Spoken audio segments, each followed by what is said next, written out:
So my name is Miguel Delgado Grande. I'm a Colombian composer, and the name of the piece is Chanta Paguaripum.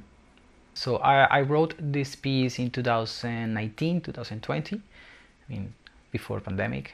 When I wrote this piece, I was a little bit interested in the idea of translations, not translations in a metaphorical way, text to music or graphics to music, but actually the action of the translation is also read the translator.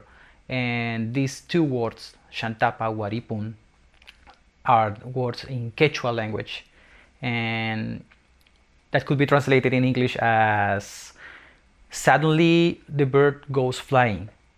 So this idea of how interesting is just two words transformed into a complex phrase in a beautiful context. So the piece is related with translations and how this translator affect the interpretation of the translation. The other thing that I try to not represent but got my attention is the idea of the allegory of flying and the representation of a shadow.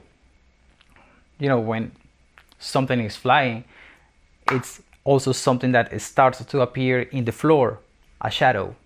And this shadow could be darker, could be completely distorted, depending of how higher or how lower it is. So in terms of how that could sound, I try to maintain a pedal, kind of a shadow that sometimes is transformed, sometimes is vanished, completely disappeared, and sometimes it's full of presence in the music. Yes, I think that one of the interesting things about this piece is that I tried to use always the same pitches in different registers with the different techniques in the instruments. So it's almost kind of the same sound, the cluster sound, but you actually not hear the same thing because this idea of how I orchestrate this or how I put in different registers. I'm Daniel Curtis. I'm the conductor of NAT 28. The first thing that struck me when I was looking at this score was all of the intricate detail involved.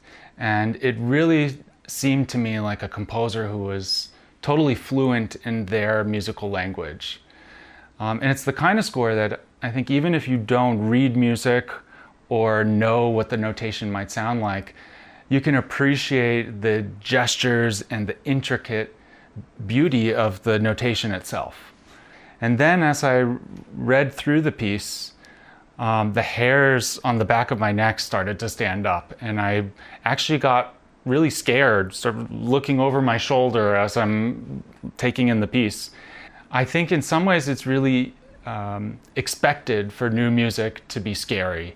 And it's really easy for composers to sound scary if they want to. But in this piece, there's a very specific language and actually a very surprising way in which it's scary. So I love the way the different combinations of extended techniques and pitched and non-pitched material being used in really unique combinations to hopefully surprise you, maybe make you a little terrified. So I hope you enjoy the piece, and let's hear it.